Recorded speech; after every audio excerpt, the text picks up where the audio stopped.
Hello and welcome everyone. This is Nkem Ago from the Montessori Home Education Academy.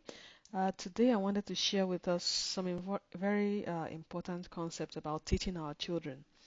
Now, not too long ago in North America, we had the eclipse in April and we did a lot of activities around it with our kids. I also shared in our group. We have a free group on Facebook and WhatsApp as well. If you check the video description, you'll see the details there. But during the eclipse and even before it, we learned a lot about reflection, how we can use a pinhole projector made with a cardboard box and all that to be able to view the sun safely or the sun image, and when the moon is blocking it and all the other good things that came with it. Then just recently, my daughter was holding a small circular mirror and was playing with it in the living room. So at some point she pointed it, sorry, it was in the bedroom. So at some point she pointed it to the light that was up on the ceiling, and it reflected and was, of course, bounced off the mirror and was reflecting on the wall. And immediately it just clicked. I said, "Look, that's a reflection. You know, it's the same way like the eclipse." When and she said, "Yeah, like the eclipse." So I think my point with that story is really whenever you can connect something you're teaching them to something they already know, something you've taught them before, whatever it is, no matter how basic it is, it is. There's a way, you know, when we understand how the brain works, connections are so important. It's easier to connect one thing to the other thing than to create new knowledge. Of course, in many situations, you have to create new knowledge, especially for kids, right? They come in, they're learning everything afresh. But whenever you can connect in a way that it builds upon something else that they already know, it is so helpful, it's so beneficial, and they pick it faster. They also remember faster. So, as much as possible, when you want to introduce a new concept, ask yourself, what have they done that is similar to this that I can start from, known to unknown?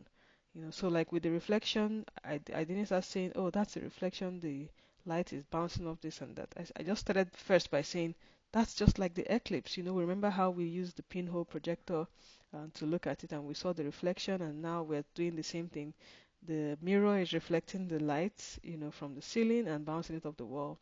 All the interesting thing that comes with it. So no need to, overflog the issue. I hope you get the point.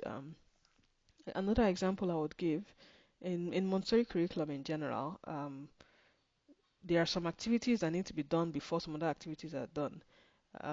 What I mean by that is you won't just have the curriculum and you jump from number 10 to number 1 and just be bouncing back and forth. Some things are done before the others so that the child, for example, will be able to build on the knowledge of the previous one to understand something better.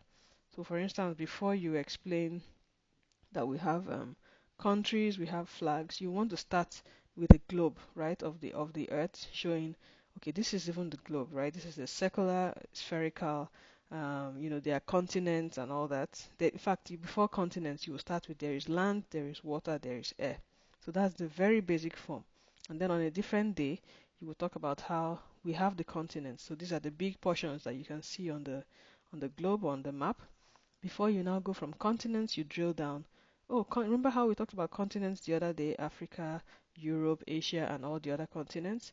Inside these continents, you have this, you have that. And of course, you want to start from preferably where they are originally from or where they are living, something that they can quickly connect to. Again, we're talking about those connections.